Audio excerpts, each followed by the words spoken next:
Bom dia, pessoal. Depois de uma longa pausa aí, tivemos a prova e eu acabei esquecendo de gravar as aulas aí. Essa pandemia deixa a gente meio maluco aí, tá? Mas vamos dar sequência aos nossos assuntos da disciplina de ortopedia.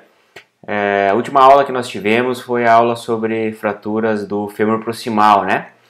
Falamos sobre fraturas do colo do fêmur, fraturas trocantéricas, fraturas da região subtrocanteriana, né? Então hoje nós vamos descendo um pouquinho mais em direção distal e vamos falar sobre as fraturas do fêmur e as fraturas dos ossos da perna, tá? Começando aqui, nesse momento, pelas fraturas da diáfise do fêmur. Vamos dar um clique aqui. Isso aí, né? Então é o seguinte, como regra, a fratura clássica do fêmur ela é uma fratura que necessita de um trauma de grande energia. Então, na imensa maioria das vezes, ela é uma fratura do paciente adulto jovem, muito mais frequente em paciente sexo masculino. Por quê? Por causa da exposição que esses pacientes se fazem aos riscos de traumas de grande energia. Sobretudo acidente de trânsito, né? E sobretudo acidente de motocicleta, tá? Essa é uma fratura que acontece todo dia numa cidade como a nossa aqui, Cascavel, que tem 300 e poucos mil habitantes. Todo dia acontece uma fratura de fêmur, e a grande maioria desses pacientes são pacientes jovens, sexo masculino, e muitos deles sofreram essa fratura pilotando motocicleta, tá? Pelos próprios riscos que a atividade de andar de motocicleta envolve, tá? Agora, como toda regra existe as suas exceções, hoje em dia, na verdade ao longo dos últimos 10 anos, nós temos observado um outro padrão de fratura de fêmur, tá? Que é uma fratura que acontece num paciente de mais idade, num paciente idoso, acima de 60 anos, e que ela não é decorrente de um trauma de grande energia. Então assim, o paciente ele chega no pronto atendimento e a primeira coisa que a gente pensa é que ele fez uma fratura do fêmur proximal, uma fratura trocantérica, uma fratura de colo, porque o histórico dele eu estava em casa, eu caí e quebrei a perna está doendo, eu não consigo ficar em pé, eu não consigo mobilizar, você examina o paciente e tem deformidade. Mas quando a gente aprofunda essa investigação, nós podemos nos deparar com uma situação atípica, que é uma fratura do fêmur, da diáfise do fêmur, em decorrência de um trauma de pequena energia, como a queda da própria altura ou simples movimento de levantar de uma cadeira a partir de uma posição sentada.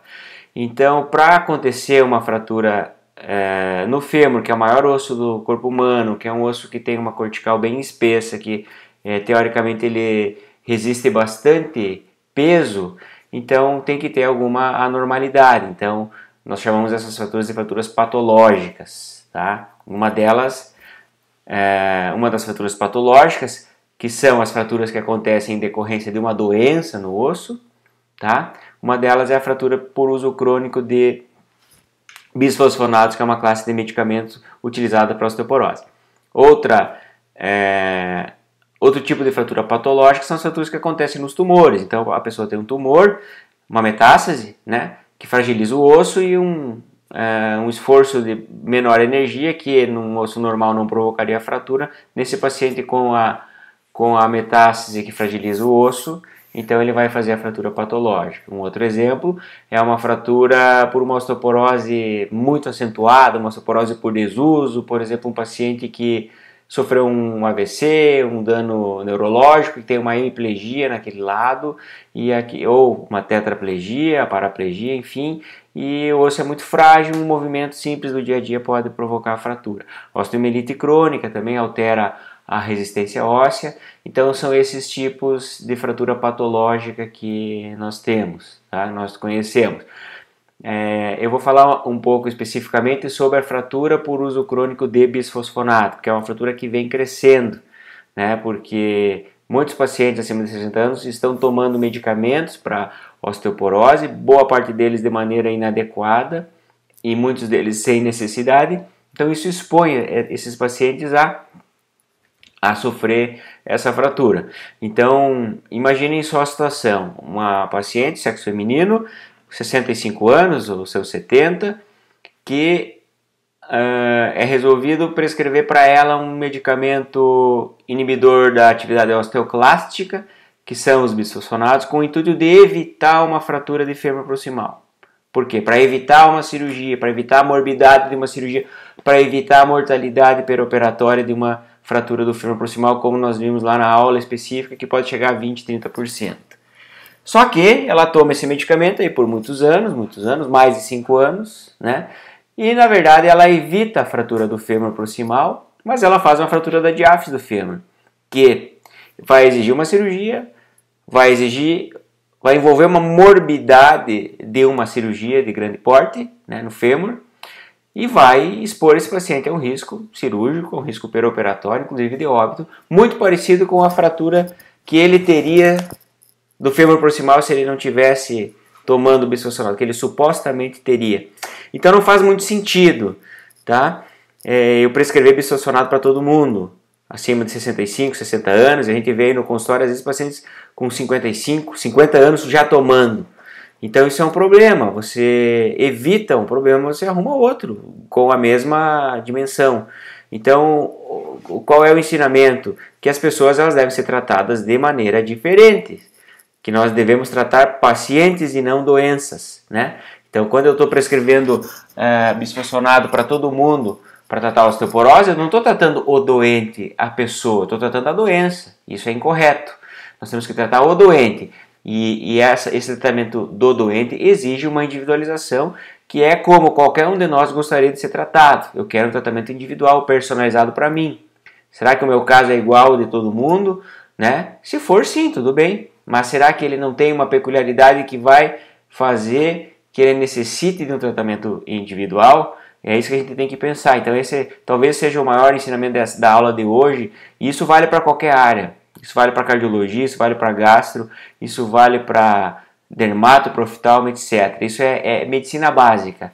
Tratar o paciente e não tratar a doença. Tá? Então vamos voltar aqui um pouquinho novamente aqui para o nosso... Sumiu meu mouse. Ah, apareceu aqui. Tá, vamos voltar aqui novamente pro tema da aula, né? Falando de maneira específica sobre a fratura do bisfosfonato. Então, como eu disse, o bisfosfonato é um medicamento que inibe a atividade osteoclástica. Basicamente, de uma maneira assim, bem simples, nós temos 3 células no osso. O osteócito, que é uma célula teoricamente inativa, ela está lá dentro da lamela óssea, ela não tem atividade de produção de osso ou de absorção de osso, mas ela produz mediadores, hormônios, etc., que vão ativar outras células, osteoblasto, osteoclasto. Então esse é o osteócito. Então a gente diz que ele é uma célula inativa. Por quê? Porque se eu comparar com o osteoblasto, o osteócito não faz nada, mas o osteoblasto ele produz osso. E se eu comparar com o osteócito não faz nada, e o osteoclasto, desculpe, ele absorve osso. Essa formação de osso e absorção de osso, ela acontece constantemente, tá? Isso se chama turnover ósseo, renovação do osso. Então, todo dia tem osteoblasto formando osso e tem osteoclasto absorvendo osso, numa velocidade diferente.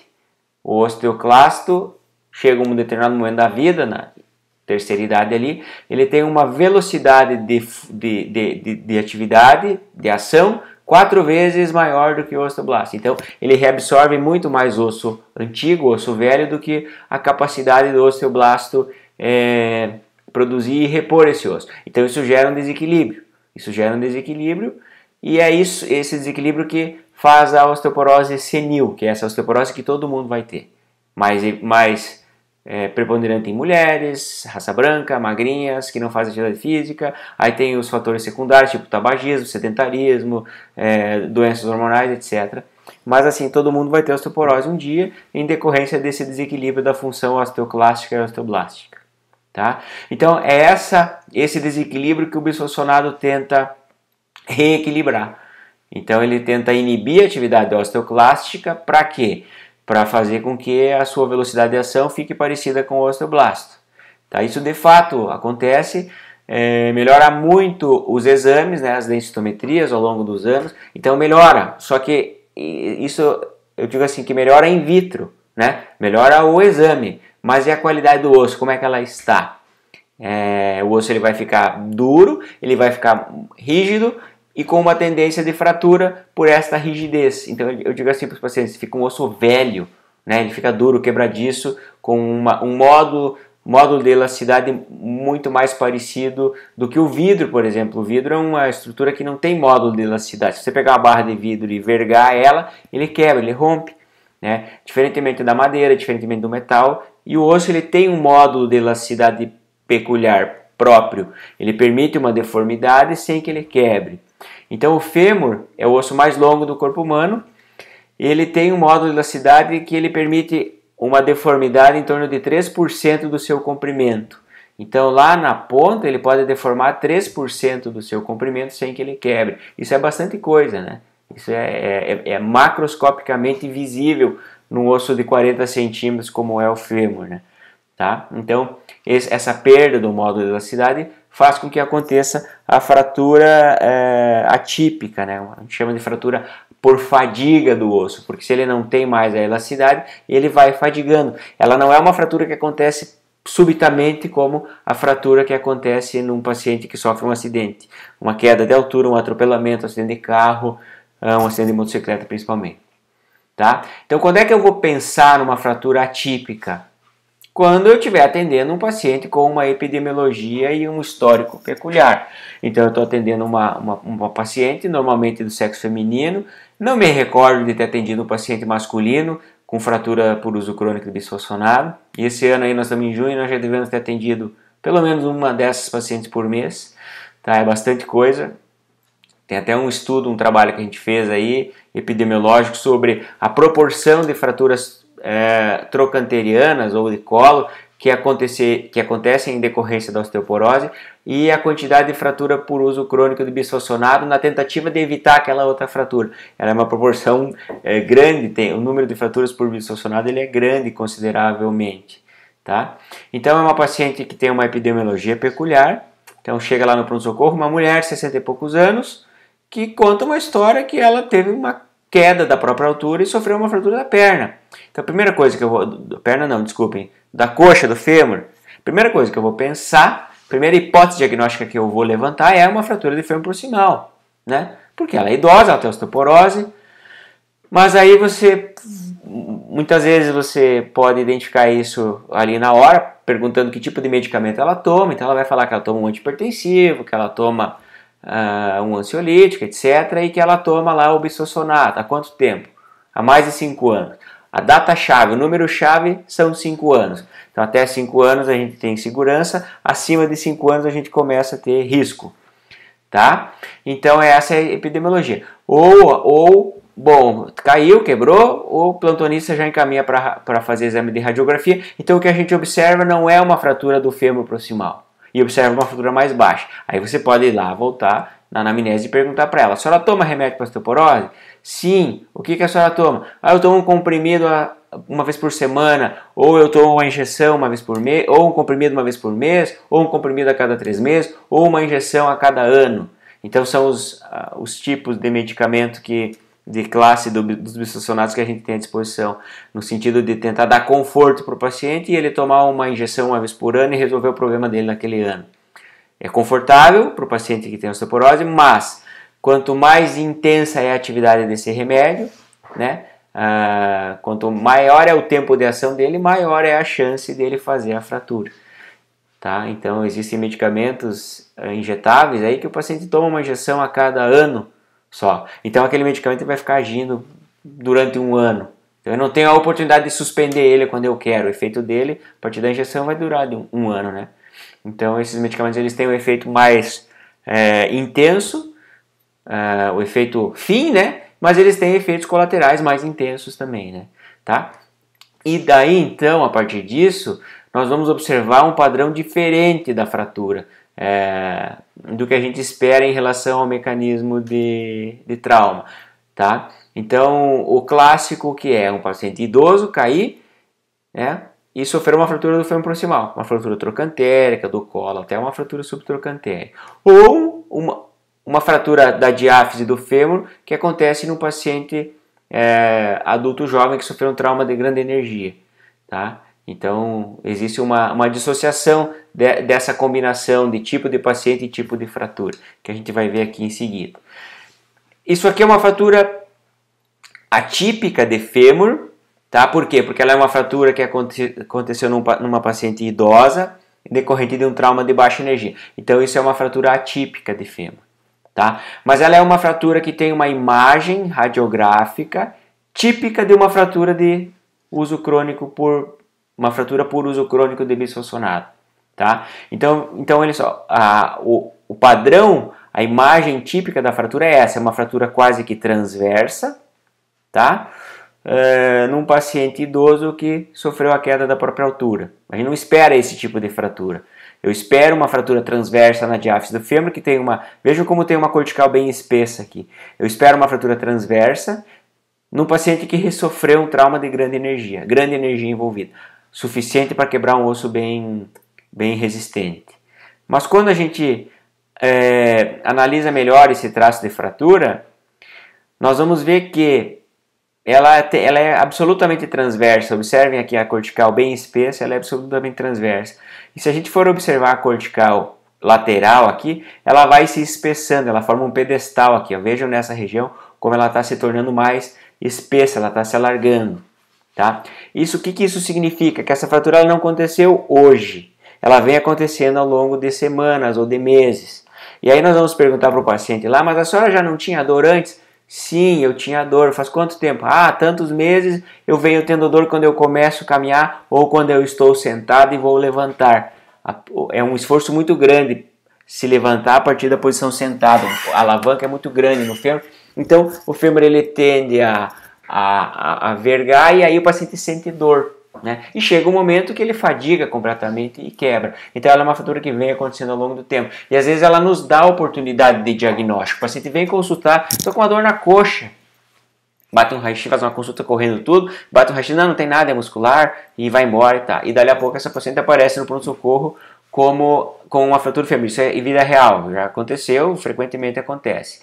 Então o médico ele tem que estar atento pro perfil do paciente e quais são as doenças que podem estar provocando aqueles sintomas naquele paciente. Então lá na anamnese, no consultório, mas a senhora toma remédio para osteoporose? Sim, eu tomo remédio para osteoporose. Há quanto tempo? 5 anos. Opa, já liga o sinal de alerta. Então nós vamos olhar o raio-x de maneira diferente, nós vamos lançar mão de outros exames do tipo cintilografia, do tipo ressonância, etc., porque a suspeita é de uma fratura por fadiga ou por estresse ósseo, né? Fadiga óssea que acontece no paciente que faz uso crônico de bisfosfonato. Então aqui é uma radiografia, é um fêmur, né? Então está bastante aproximado, porque se a gente olhar de longe, a gente não vai ver nada. Como a gente não vê nada aqui, eu não consigo visualizar nada, talvez no dia que eu examinei este raio-x eu tivesse visto, mas aqui hoje eu não vejo nada. Na outra incidência aqui eu vejo aqui, é muito sutil, gente, isso aqui está aproximando muito, eu estou olhando muito de perto o fêmur, né? Então a gente vê que existe um traço aqui, tá vendo? Ele tem um traço aqui, uma linha radiolucente. Isso aqui é a fratura, ela já rompeu essa cortical. Essa cortical ela já não está mais sustentando o peso, é só essa que está. Quando a fratura continuar até aqui, ela vai quebrar completamente, o fêmur vai se tornar insuficiente e a paciente vai cair no chão. Tá? Então isso aqui é uma paciente que foi diagnosticada previamente. Tá? Previamente. Tá? Aí, com base nesse exame, será que é uma imagem, é um artefato ósseo? Será que isso aqui é importante? Será que esse espessamento da cortical aqui é importante? Pode ser que sim, porque às vezes faz um espessamento da cortical aqui, né? Como nós vimos aqui, esse sinal é clássico, esse espessamento da cortical lateral aqui, que ele faz um pedestal, né? Como a gente está vendo aqui. Então, olhem a minha imagem que eu estou fazendo com a minha mão aqui. Ops. Aqui, ele faz na cortical lateral, ele faz um pedestal, ele abre aqui, depois ele volta para o normal.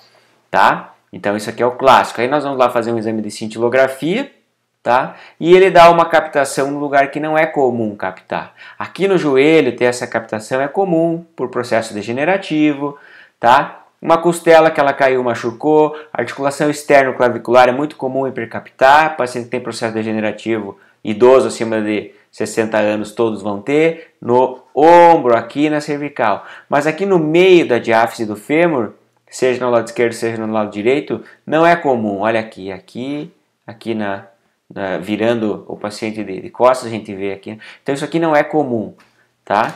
Aqui não é comum. E aí nós vamos conversar com o paciente, né? E ele vai referir aquelas histórias, toda aquela história, né? Então tudo isso aqui é sobre a fratura atípica do fêmur decorrente de osteoporose, de uso crônico bisossonato. Então tá, quebrou dessa forma, o que nós vamos fazer? Operar esse paciente. Infelizmente ele vai receber uma haste de fêmur aqui, tá? Ele fez um tratamento para evitar uma fratura, evitar uma cirurgia, e esse tratamento não valeu de nada porque ele teve que operar de novo. E às vezes nós vamos investigar, por exemplo, nesse caso aqui é o lado esquerdo, nós vamos investigar o lado direito, porque a doença óssea ela é sistêmica, ele toma ou remédio, comprimido, ou injeção, isso atua em todo o tecido esquelético dele. Então nós vamos investigar o outro lado e nós vamos observar que também tem. É mais difícil de ver, nós vamos ver daí este tipo de situação aqui, ou pede uma cintilografia.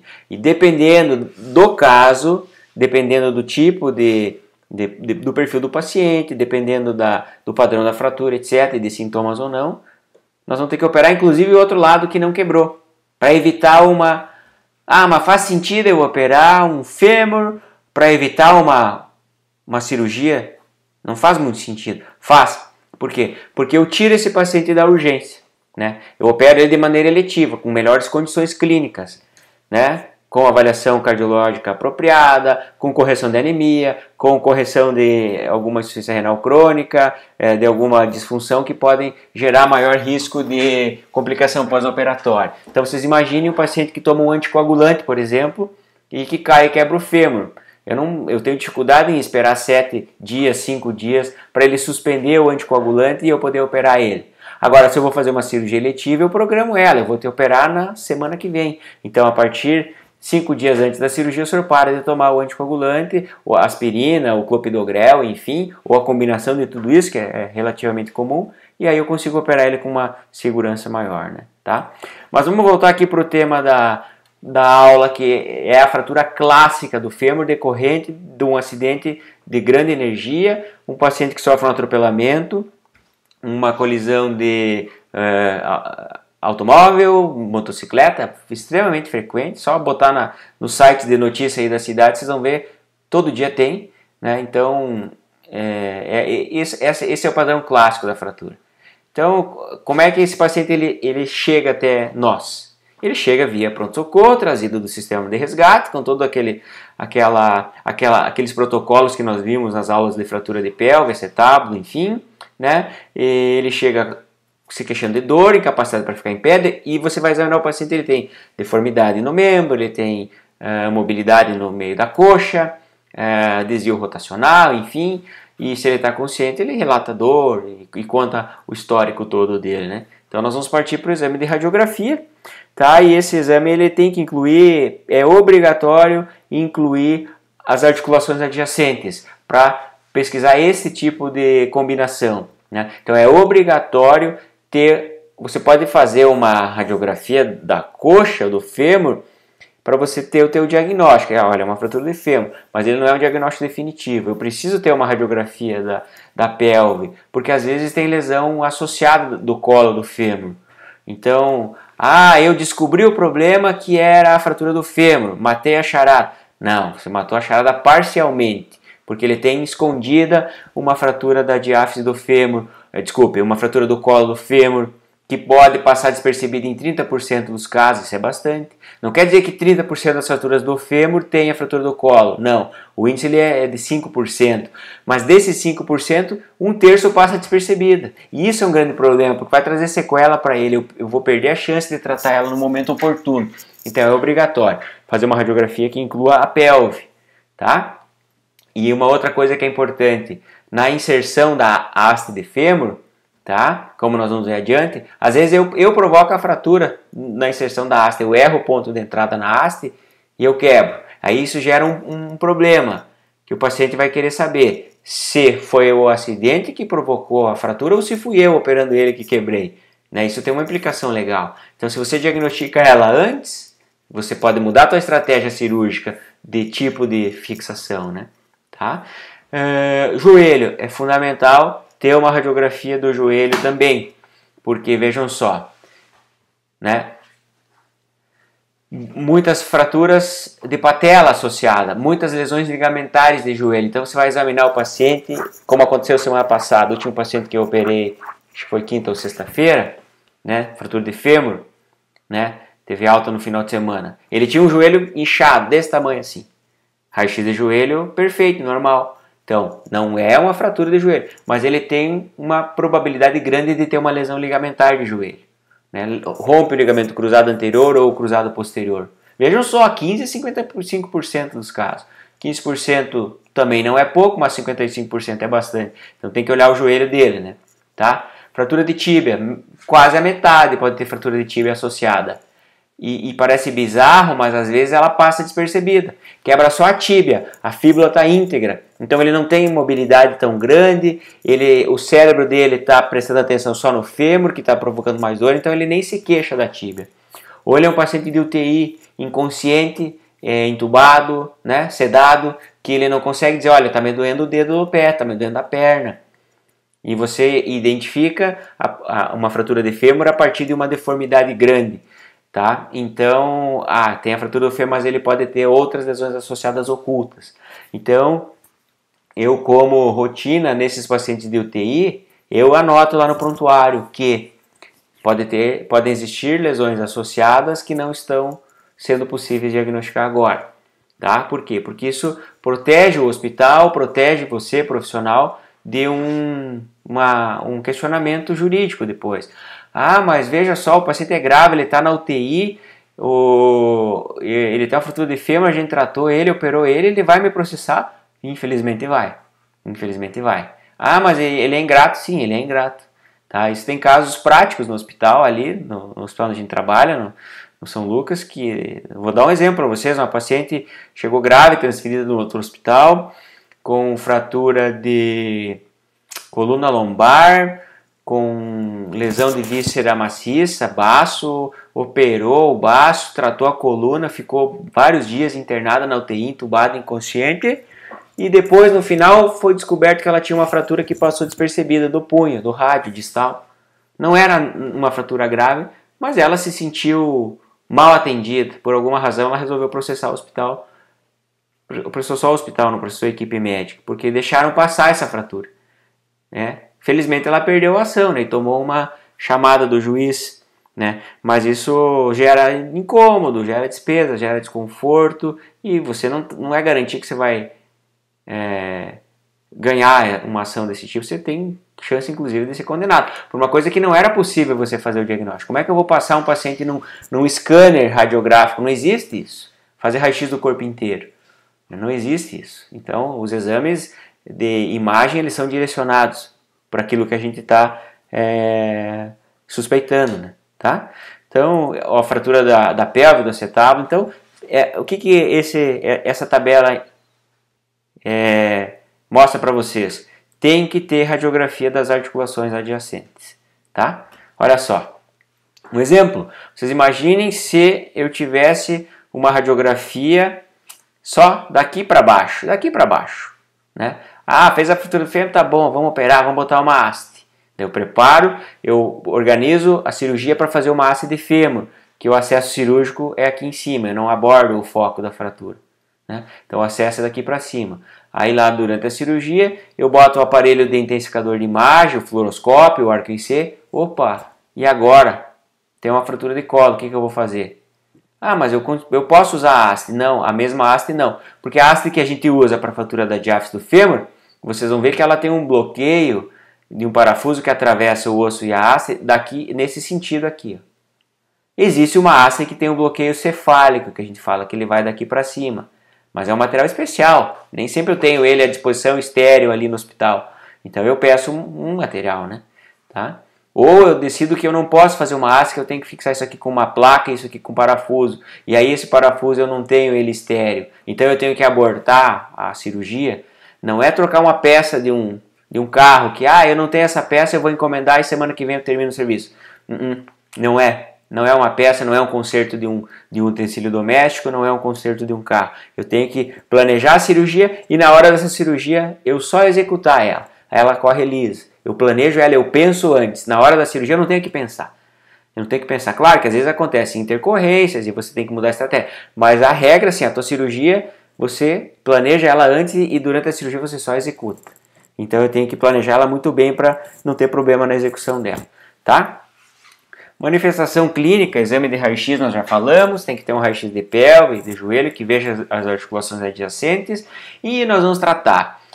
É muito parecido com a fratura do fêmur proximal, não tem muita opção para tratamento conservador, tá? Porque para tratar de maneira conservadora um fêmur, que é um osso longo, eu tenho que imobilizar uma articulação para cima, uma articulação para baixo, então eu tenho que fazer um gesto que a gente chama de pélvico podálico. Ele vem desde aqui de cima, do gradil costal, pega toda a pelve e vai até o pé lá embaixo. E eu imobilizo a outra coxa até o joelho. Então é extremamente desconfortável. E nós estamos falando de meses de tratamento. E meses de cama, etc. Então não se faz. Tratamento cirúrgico de escolha. Tá? Ah, mas não dá para fazer uma tração? Dá. Só que tem que tomar todo o cuidado com a pele, com infecção, se você fizer uma tração transesquelética. Tá? A tração ela pode ser usada como uma imobilização provisória. Por exemplo, ele quebrou hoje de manhã e eu vou ter possibilidade de fazer essa cirurgia somente amanhã. Ou por alguma razão vai demorar mais do que 24 horas, vai demorar 2 dias, às vezes 3 dias. Então ele vai ficar na cama, no leito, eu preciso imobilizar de alguma maneira. Então a gente não imobiliza com gesso o fêmur, porque para imobilizar com uma tala gessada eu tenho que imobilizar uma articulação para cima e uma articulação para baixo. Então se eu precisar imobilizar, eu não vou usar uma tala gessada, porque eu vou fazer escara no glúteo dele. Eu vou fazer uma tração cutânea, se for rápida a conversão para a cirurgia, ou uma tração esquelética no paciente, até mesmo um fixador externo. Numa fratura fechada, fixador externo sim, pode ser. O paciente politraumatizado, TCE, trauma torácico, trauma abdominal, UTI, eu preciso fazer o que a gente chama de redução de danos. Dá a possibilidade para a equipe multiprofissional da UTI mobilizar esse paciente. Então eu aplico um fixador externo nele, tá? A gastro está operando a barriga dele, a neuro está operando a cabeça, e ele está grave, ele está hemodinamicamente instável, eu não vou aumentar essa instabilidade fazendo uma fratura, seja uma placa ou seja uma haste. Eu vou pôr um fixador externo em 15 minutos ali, com muito pouco sangramento, muito pouco tempo cirúrgico, eu estabilizo e depois eu faço a conversão quando ele estiver em melhor condição. Tá? Olha aqui, ó. Isso aqui é o gesso pélvico podálico. Tá? É assim, ó. Tá? Tá desde a pelve até o pé. E às vezes a gente tem que imobilizar até a perna aqui. Tá? Então isso aqui é um tratamento, a exceção da exceção da exceção. Mas se ele é a exceção da exceção da exceção, por que eu tenho essa foto? Essa foto é minha, eu que bati. Porque esse paciente, ele operou esse fêmur, se eu não me engano, 19 vezes. Ele veio de um outro serviço, operado, com uma fístula, pus, infecção, osteomielite, uma pseudoartrose infectada. É a pior situação que a gente pode ter. A osteomielite é muito ruim de tratar. Uma osteomielite num osso descontínuo, com uma fratura que não consolidou, é pior ainda. Então ele foi operar diversas vezes, primeiro para tratar a infecção, depois para tratar a pseudoartrose, aí infectou de novo, aí volta a tratar a infecção, volta a tratar a pseudoartrose, e vai e volta, né? E chega uma hora que tudo que a gente punha nele, placa, parafuso, todo metal, agudizava a infecção. Talvez ele tivesse uma predisposição à infecção na presença do metal no osso, então ele fazia infecção. Tá? E aí eu resolvi fazer um gesso nele. Era uma fratura que já tinha um calo grande, só que estava faltando imobilizar para que esse calo colasse um no outro. Eu fiz um gesso e em 60 dias colou. Ele me pediu para eu cortar a perna dele, para eu amputar a perna dele. Ele não aguentava mais, 19 cirurgias. E aí colou. Ele tem uma sequela, tem uma diferença de 10 centímetros. Ele não quer nem saber de fazer alongamento ósseo, tá? Mas existe a possibilidade de fazer um alongamento ósseo para equiparar a perna dele, né? Tá? É muito diferente, nós estamos falando do paciente adulto, né? É muito diferente na criança. A criança aceita muito bem o tratamento com gesso. Na criança inverte a situação. Na criança abaixo de 10 anos, a regra é tratar com gesso. A criança aceita muito bem o gesso. 6 semanas de gesso, consolida a fratura, você já pode tirar o gesso. E ela aceita bastante deformidade, bastante desvio, angular, rotacional, encurtamento, e depois o crescimento da criança dá conta de resolver isso, né? Tá? O trabalho que dá é para a família, né? Para higiene, para banho, etc., para higiene de períneo, né? Então faz cocô, faz xixi, às vezes suja, então isso dá um pouquinho de trabalho. E para carregar também, né? Então a gente põe esse suporte aqui que a gente pode até pendurar a criança, né? Mentira, eu tô brincando. Isso aqui é uma trava que a gente usa porque o braço de alavanca é muito grande, se a gente não trava ele aqui, ele acaba rachando aqui, né? E aí você tem que refazer o gesso. E ele serve para segurar também, a gente pega por aqui, fica mais fácil para carregar a criança no colo. Mas o objetivo não é esse, o objetivo é aumentar a resistência do osso, né? Tá? Bom, então se o tratamento é cirúrgico, o que eu devo usar para fixar a fratura do fêmur? Basicamente nós temos dois tipos de dispositivos. Dispositivos intramedulares que vão por dentro do canal medular. O fêmur é um osso tubular, longo, oco por dentro. Então eu posso fazer uma haste intramedular. Ou eu posso fazer uma placa e parafuso por fora, né? Tá? Então o osso está aqui, eu faço a placa e parafuso aqui. Tá? As duas estão corretas, as duas opções estão corretas, tá? Mas em determinadas situações, uma vai ser melhor, uma vai ser superior à outra. Como regra, a haste é melhor, tá? A haste tem melhor resultado, tem maior índice de consolidação, se ela for bem feita, né? Se forem seguidos os princípios de inserção de uma haste intramedular, tá? Por que é melhor? Porque ela permite que você faça a cirurgia sem violar o foco, né? Sem abrir o foco de fratura, sem desfazer o hematoma que já aconteceu, sem aumentar a desperostização ali no foco, tá? Só que isso você tem que ter habilidade, você tem que ter paciência, você tem que ter sorte, porque eu faço a punção no fêmur em cima. Deixa eu ver se eu tenho uma imagem aqui. Vamos aqui. Eu faço uma incisão daqui para cima, acho a fossa piriforme, punciono o fêmur e introduzo o fio guia, fresa, etc. aqui por cima. Só que como é que eu vou achar o fragmento de baixo aqui? Então a gente faz redução ali, olha no arco em C, enfim, passa um fio guia, né? E aí através desse fio guia eu faço o controle radiográfico, né? Faço o... Bom, eu fui interrompido aqui, pessoal. Minha menininha tá de aniversário hoje, ela veio aqui para dar os parabéns para ela. Então eu vou voltar aqui, ó. A gente faz uma punção aqui, eu não preciso violar o foco, eu passo o fio guia, através desse fio guia eu boto as fresas e isso é muito bom para o paciente, tá? Só que assim, demanda mais técnica, então, no geral a gente faz a haste, mas às vezes a gente opta pela placa e parafuso, que é isso aqui, que é isso aqui, que é uma cirurgia mais previsível, né? Então eu faço uma incisão, descolo o músculo, ponho o osso no lugar, serviço de mecânico, de marceneiro, broca, parafuso, enfim, fixo, né? Tá?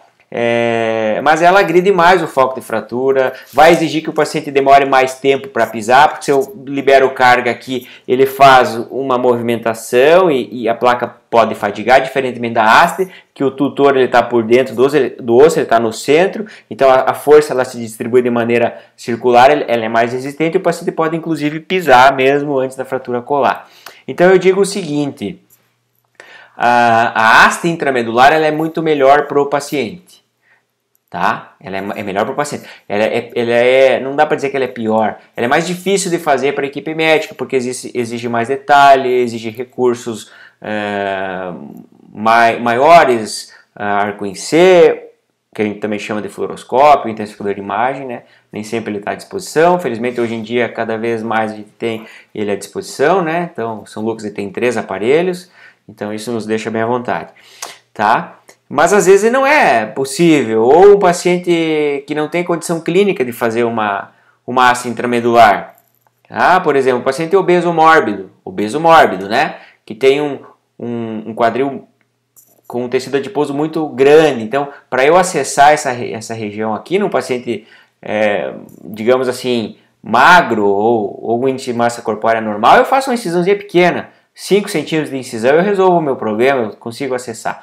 Agora, num paciente que tem um tecido adiposo abundante, exuberante ali nessa região, eu tenho que fazer uma incisão proporcional à profundidade, então eu tenho que fazer um corte muito grande, né? E isso dificulta a inserção da haste, etc. Vai me trazer dificuldade técnica transoperatória, né?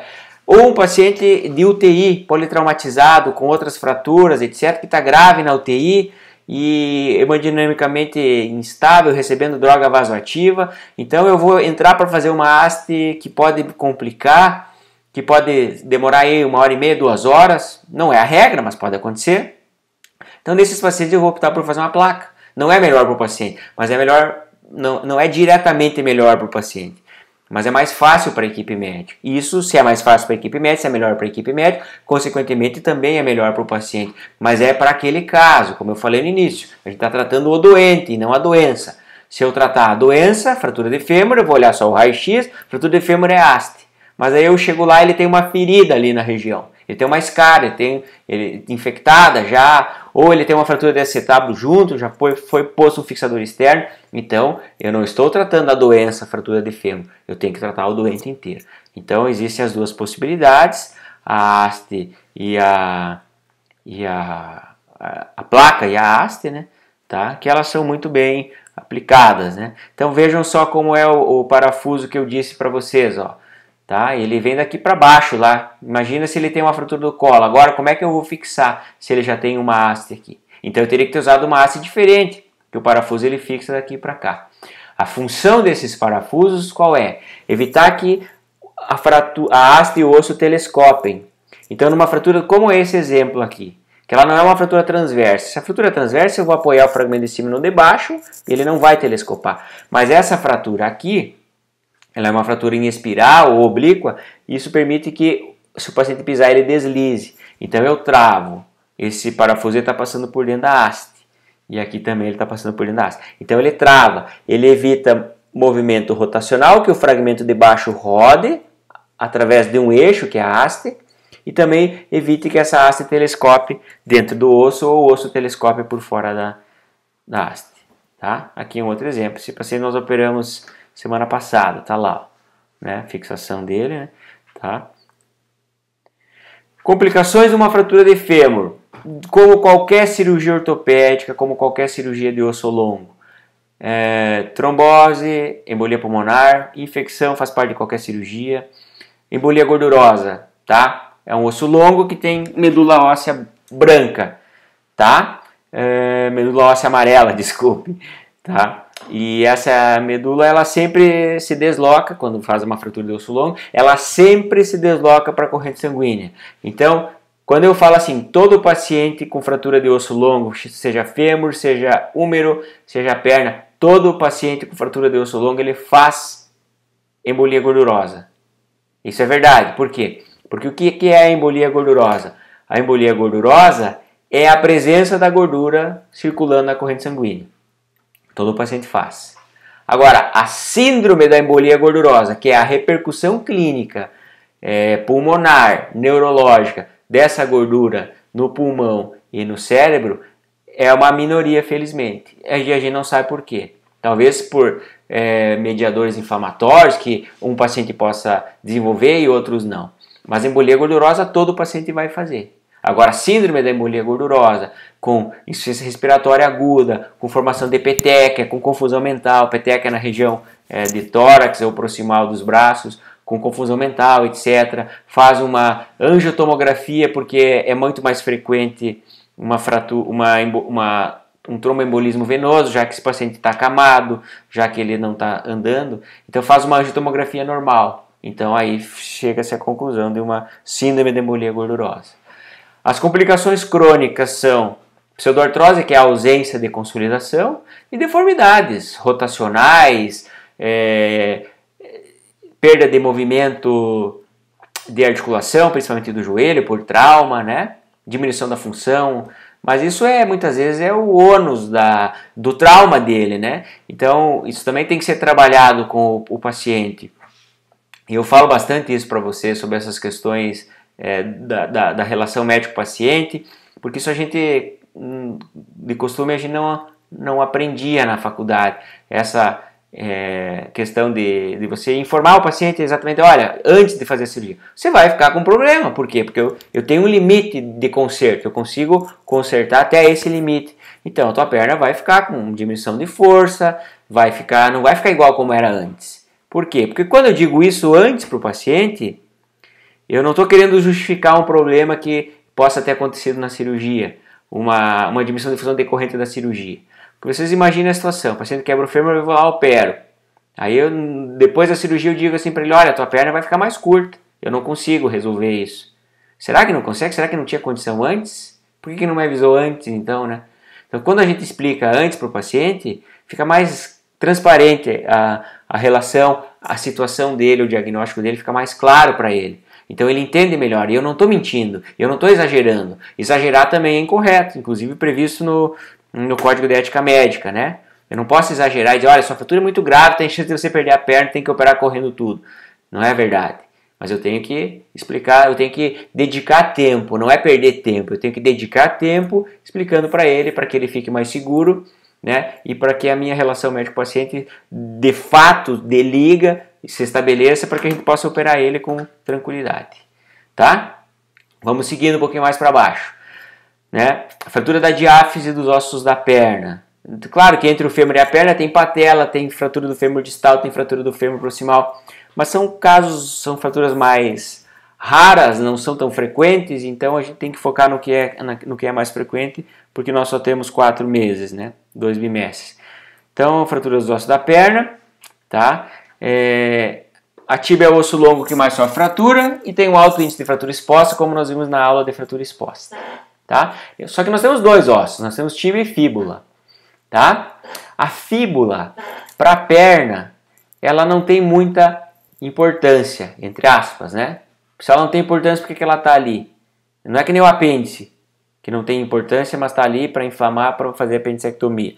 A fíbula, ela tem importância na estabilidade do tornozelo, tá? Então, uma fratura de fíbula, a gente tem que olhar o tornozelo para avaliar se ela tem relevância, se ela vai precisar de uma cirurgia ou não, tá? Mas assim, ó, para a perna em si, não. Ela sustenta apenas 1/6 da carga. Então, se eu resolver o problema da tíbia, ótimo. Se eu resolver o problema da tíbia, ótimo, tá? Por que ela tem importância para o tornozelo? Por causa disso aqui, ó. O tornozelo ele é uma pinça formada pelo maléolo medial e pelo maléolo lateral da fíbula, que se encaixam no talos. Quando quebra a fíbula aqui embaixo, que ele abre, a articulação fica instável, tá? Então aí sim ela se torna relevante, precisa de cirurgia, precisa de estabilização. Depois eu vou postar no grupo para vocês aí, eu recebi esses dias aí um meme no WhatsApp de uma fratura de fíbula, vocês vão ver ali, são coisas que foram feitas aí, então a gente vai dar um pouquinho de risada depois, eu vou incluir nessa aula, só que para vocês eu vou postar lá no grupo de dúvidas lá para vocês observarem. Então, para quem não entender, venha ver a aula para entender o que eu estou postando lá, tá? Vamos lá, vamos seguir ali, né? E a fíbula, assim, ela tem diferentes mecanismos de lesão. Claro que um acidente de carro, de moto, etc. pode fazer fratura, mas tem outras atividades. Uma queda da própria altura, um mecanismo torsional, uma prática de esporte, o paciente pode sofrer fratura de tíbia, né? Então, dependendo do tipo de lesão, do tipo de traço de fratura, nós vamos saber o mecanismo. Então, se é um traço transverso, ele recebeu um trauma lateral, principalmente se ele tiver a fratura da fíbula e da tíbia no mesmo nível. Se é um mecanismo rotacional, que ele tem um traço em espiral, na diáfise da tíbia, e uma fratura, por exemplo, proximal da fíbula, então esse traço em espiral ele foi decorrente de um mecanismo torsional, de um mecanismo rotacional. E assim por diante, né? Aqui tem um exemplo de uma fratura oblíqua, tá? Que tem a fratura da fíbula lá em cima. Então, eu sei que isso foi um mecanismo rotacional, tá? Nesse caso aqui em especial, eu vou operar somente a tíbia, desculpe, porque a fíbula está alinhadinha. Eu não devo operar a fíbula aqui. Eu não devo, por quê? Porque aqui tem uma estrutura que se chama nervo fibular comum, né? O nervo fibular comum é o ramo fibular do nervo ciático. Ao nível do joelho, o nervo ciático se divide em 2, o tibial e o fibular comum. fibular comum se divide em superficial e profundo. E ele está passando, ele arrodeia o colo da fíbula ali, né? Então, às vezes, no próprio traço de fratura já é suficiente para lesar o nervo fibular. E eu vou lá, metido, quero fazer a fratura, na abordagem cirúrgica ou na fixação, eu leso o nervo. Daí, ó, cai o pé cai, fica com problema, porque o nervo fibular ele é um nervo muito sensível. Se você olhar para ele com cara feia, ele já paralisa. E depois que ele paralisou, ele demanda muito tempo e às vezes ele não recupera. Tem um índice alto de não recuperação. Então eu não devo operar isso aqui. Eu vou operar isso aqui para alinhar, porque tem diastase. Esse afastamento de um osso para o outro se chama diastase. Não tem contato, então a probabilidade de consolidar é menor. Tá? Eu vou aprofundar aqui um pouquinho. Que tipo de opção eu tenho para operar esse paciente? É a mesma do fêmur, a haste e placa. Mas vejam aqui, de novo falando, de tratar o doente e não a doença. Fratura de diáfise de tíbia, qual é o tratamento clássico? Haste intermedular a foco fechado, que eu não preciso abrir o foco de fratura. Tá bom? Mas imaginem eu colocando uma haste aqui, olhem como é curvo a tíbia, né? Então, fratura de tíbia, eu vou fazer uma haste. Leva para o centro cirúrgico, vamos fazer uma haste. Eu chego lá, eu começo a cirurgia, eu introduzo, faço a punção, introduzo o guia passa, eu vou botar as fresas passam com dificuldade. A hora que eu vou botar a haste, ela bate na cortical aqui. E ela não avança, porque a haste ela é reta, ou ela tem uma curvatura padrão, standard, não para essa curvatura enorme que ele tem aqui, né? Então, individualizando o tratamento para esse caso, ele vai receber uma placa e parafuso, que não é o padrão, o clássico, o ideal, o padrão ouro, né? Porque a chance de complicação numa placa, numa tíbia é maior, de infecção, de deficiência de sutura, etc. Mas, de novo, vou frisar bastante hoje em tratar o doente e não a doença, tá? Vamos voltar aqui. Não, já falamos, vamos avançar aqui, vamos terminar aqui, tá? Ó, aqui é um outro padrão de fratura, uma fratura que a gente chama de cominutiva, tá? É uma explosão em vários fragmentos da tíbia, tem a fratura da fíbula ali também, né? Tá? Então, nesse tipo de situação, eu tenho a possibilidade de fazer uma haste, né? Um pouquinho mais difícil. Eu tenho a possibilidade de fazer o que a gente chama de placa em ponte. Eu faço uma incisão aqui e uma incisão embaixo. Não violo o foco de fratura, para não desperiostizar mais, para não lesar o hematoma. E eu faço a fixação com placa tipo ponte, se eu já tiver a oportunidade de ver em outras aulas, né? Tá? Então, nós já estamos falando aqui de tratamento, tá? Mas antes disso, história, né? O que é história? Caiu, bateu, machucou, foi atropelado, dor na perna, tem deformidade, você mobiliza, tem dor, enfim, não tem muito segredo, tá? E sempre tem que olhar a articulação do joelho e a articulação do tornozelo, tanto clinicamente no exame físico quanto no exame radiográfico, para não deixar passar essa situação, porque eu posso ter um raio-x daqui para baixo só, né? E não ver a fratura, né? Tá? Então eu posso deixar passar despercebida essas lesões e elas vão implicar na escolha do tratamento, né? Tá? E a fratura dos ossos da perna, tíbia e fíbula, elas têm espaço para tratamento conservador. Então eu tenho a opção de tratamento cirúrgico e de tratamento conservador. Quando é possível tratar de maneira conservadora com gesso uma fratura de tíbia?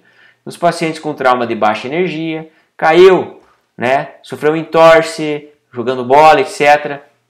Então, se ele tem menos energia, eu tenho que imaginar que ele tem menos lesão de partes moles lá dentro, menos desperoxização, a probabilidade de calcificação da fratura é maior, de ossificação é maior, tá? Fraturas que estão dentro de um parâmetro de desvio aceitável. Eu aceito 5 graus de desvio para varo, para valgo, para anterior ou para posterior. Eu aceito um encurtamento de 1 centímetro. Por que esses desvios eles são aceitáveis? Porque não vão alterar a função da perna, do joelho, do tornozelo ou da perna em si. É a mesma coisa com o que ele tinha antes. Desvio rotacional, esse a gente aceita menos. Eu posso aceitar até 10 graus de desvio rotacional para fora. Desvio rotacional para dentro, rotação interna, não. Porque imagine o pé aqui. Se eu tenho desvio rotacional e eu vou para dentro, esse pé ele vai correr, ele vai bater um no outro. Então ele não aceita nada de rotação interna. Eu aceito ali até 5 graus, tem livros que falam em 10 graus de rotação externa. Do ponto de vista funcional não faz diferença, mas atrapalha o paciente. Eu estou com a perna torta, minha perna não era assim.